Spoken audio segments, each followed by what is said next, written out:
Eureka County, Central Nevada, home to the Gibellini Vanadium Project. Vanadium, a critical element with broad industrial applications: steel, defense, automotive, aerospace, and the rapidly expanding renewable energy movement. 100% owned by American Vanadium Corporation, the Gibellini property has the potential to not only become a secure domestic source of vanadium for the United States, but also become a major player on the world vanadium stage.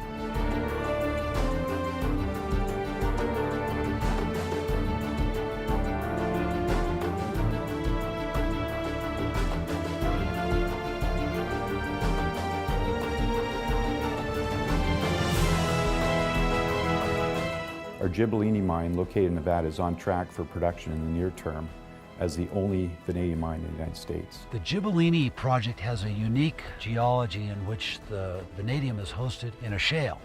And the shale has been thrusted up from the deep ocean, and that thrusting has pre-crushed the ore. It has vanadium associated with manganese oxides, and that allows us to process it with a heap leach technology, giving us a huge competitive advantage over other vanadium types of deposits. While the vanadium demand in the U.S. has grown at a rate of approximately 6% per year over the past 10 years, global demand for vanadium is approximately 6 times that of the U.S. and growing at a faster rate as emerging economies realize the value of using vanadium alloys and as they develop their own renewable energy economies.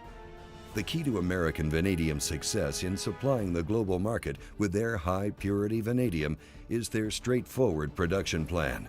Mike Doyle, Executive Vice President of Operations, explains. You have a mountain right here, and it's all ore. To mine it, you just remove the vegetation of the dozer and you're in production. It goes to a heap leach, which will sit right down in the flats. It will be crushed, agglomerated, and then it'll be loaded onto a heap with a stacker. And then we'll use sulfuric acid to leach the vanadium out of the rock, which we'll report to a small processing plant, and then we will process a final product.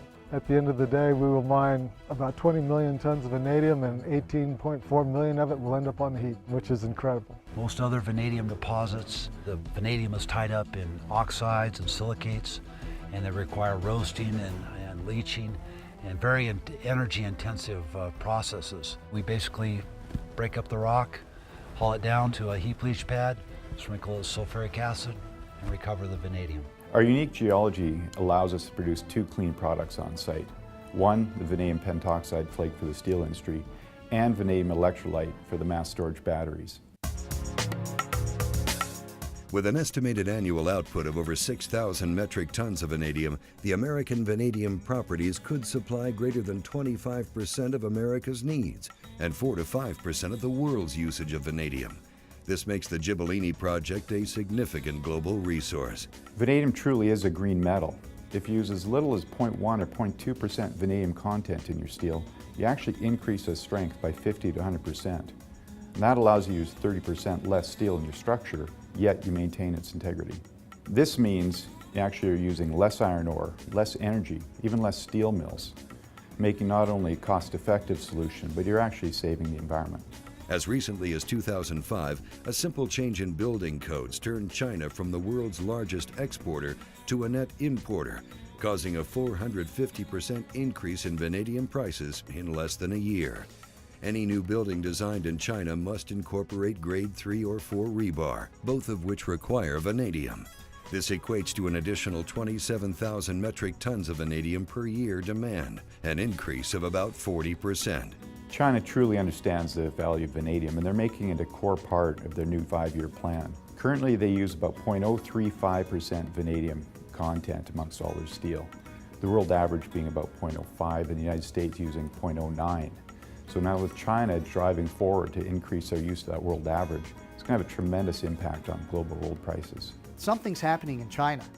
China is not just increasing like this, but the percentage of steel that will be produced in the future that is higher quality will go like that.